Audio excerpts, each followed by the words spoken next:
kalau kita masuk dalam Candi Sadabala, ini di dalam candinya itu ada 3 relief, ya, relief tentang Wakali, relief tentang Ratapala, kemudian ada tentang Pukusati. Karena biasanya kita berputar dari arah sebelah kanan, kemudian baru ke kiri. Saya akan jelaskan dari sebelah kanan terlebih dahulu. Nah, ini cerita tentang Pukusati. Ini dimulai dari sini membacanya sebenarnya. Nah, Pukusati itu sebenarnya adalah seorang raja yang tidak terlalu terkenal sebenarnya. Tetapi dia adalah seorang raja. Nah, dia punya sahabat. Kalau tidak salah sahabatnya itu Raja Bimbisara, ya. Kalau nggak salah, saya tidak ingat secara pasti. Tapi sahabatnya adalah salah satu pengikut kuat Sang Buddha.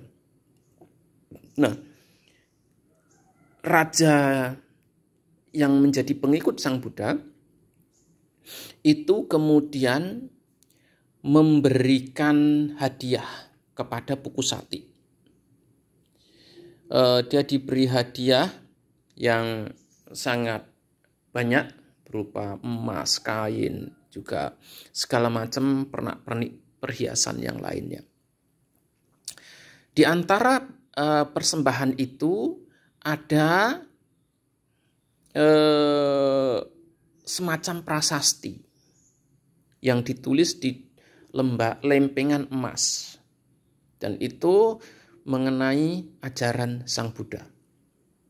Nah, akhirnya dengan hal itulah dia punya keyakinan yang kuat terhadap Sang Buddha, sekalipun dia sendiri tidak pernah, ya, dia tidak pernah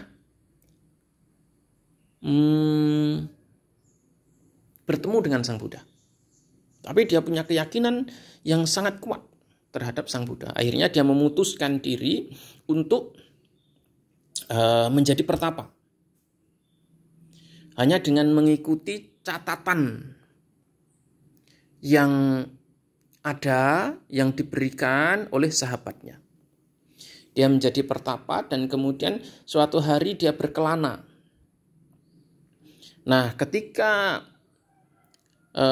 di India waktu itu para pertapa dan sebagainya itu boleh tinggal di tempat-tempat yang disediakan oleh publik. Nah, kemudian ini ceritanya dia itu sedang menginap di gudang, ya, tempat penyimpanan gerabah ini milik salah seorang pengrajin. Nah, malam itu Sang Buddha pun datang ke situ dan nginap di situ juga. Sang Buddha tampaknya sendirian waktu itu. Nah, ketika mereka ini saling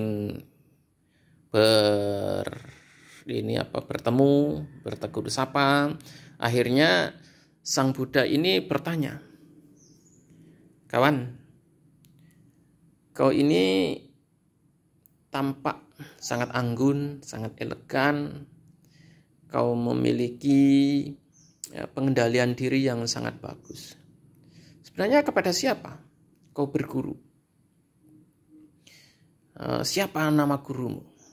Kemudian dia dengan ini dengan lugunya dia mengatakan bahwa gurunya itu adalah Sang Buddha. Dan ketika Sang Buddha bertanya, seandainya kamu bertemu dengan Sang Buddha, apakah kamu bisa mengenalinya? Tidak. Dia tidak mengenali Sang Buddha, dia tidak mengetahui Sang Buddha secara pasti orangnya itu seperti apa. Tetapi dia punya keyakinan yang sangat kuat terhadap ajaran Sang Buddha.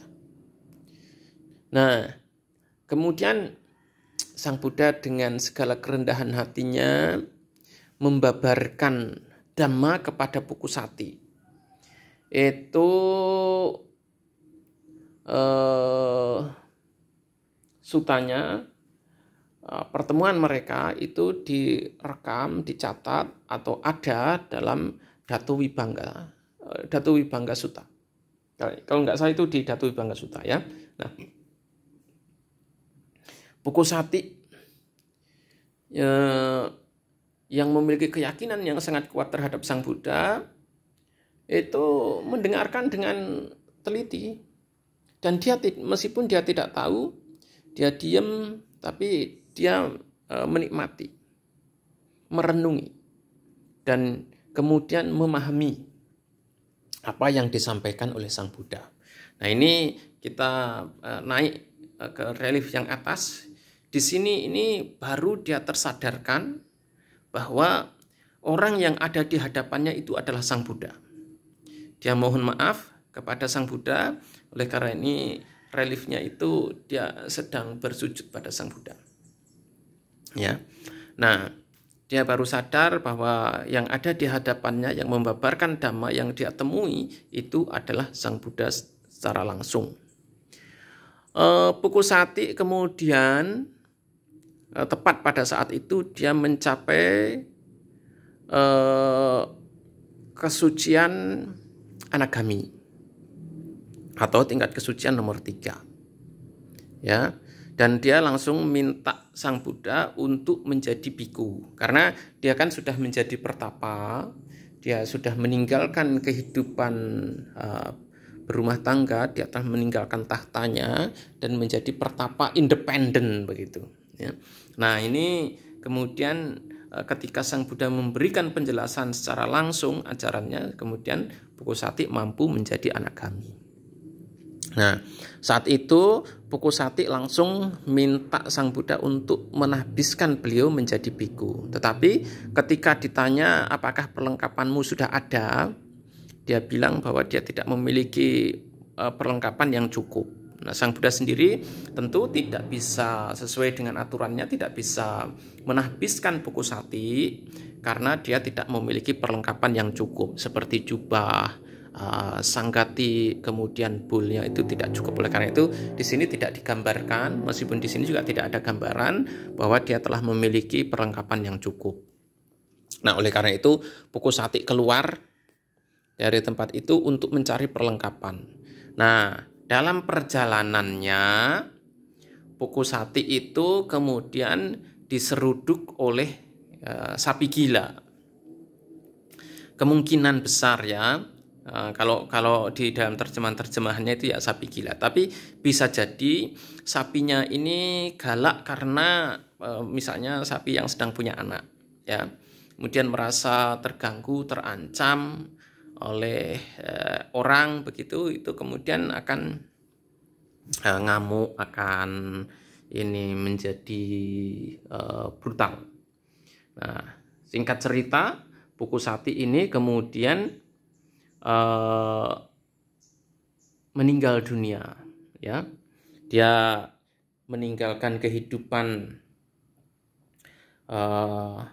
dia sebagai seorang raja, kemudian menjadi pertapa mandiri. Ini mohon maaf dan sekaligus minta Sang Buddha untuk menahbiskan menjadi biku, tetapi Sang Buddha tidak bisa menahbiskan karena perlengkapannya tidak cukup.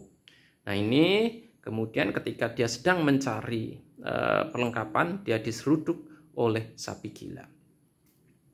Pelajaran yang bisa kita ambil dari relief ini adalah, sekalipun kita tidak mengenal, tidak mengetahui orang yang telah mengajarkan ajaran dengan baik, ketika ajaran itu dipraktikkan dengan baik, dia akan mampu memiliki karisma, dia akan mampu memiliki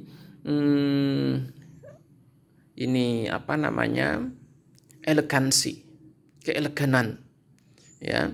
Dia tetap akan tampak elegan, tampak penuh pengendalian diri, tampak menyenangkan bagi orang. Dan begitu dia mendapatkan penjelasan yang benar, dia akan dengan sangat mudah, ya, batinnya yang sudah matang akan dengan sangat mudah memahami ajaran Sang Buddha. Ya.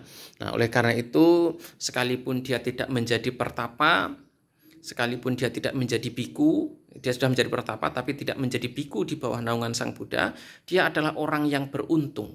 Karena bagaimanapun juga dia adalah orang yang tidak akan kembali lagi ke dunia ini. Dia akan tidak akan terlahir lagi sebagai manusia dan hanya akan terlahir sebagai dewa dan kemudian menyempurnakan dirinya di sana dalam praktek. Ya. Dia tidak akan terlahir lagi sebagai manusia, tapi terlahir di alam yang lebih tinggi dari manusia dan kemudian hidup di sana menyempurnakan prakteknya yang terakhir untuk menghancurkan 5 belenggu yang tersisa, 5 belenggu yang terakhir. Ya, ini di sini sekalipun kita tidak pernah bertemu dengan Sang Buddha, sekalipun kita tidak pernah mengetahui secara pasti apakah benar Sang Buddha itu seperti ini atau tidak, ketika kita mempraktikkan ajaran beliau, kita akan tetap mendapatkan manfaatnya yang terbaik.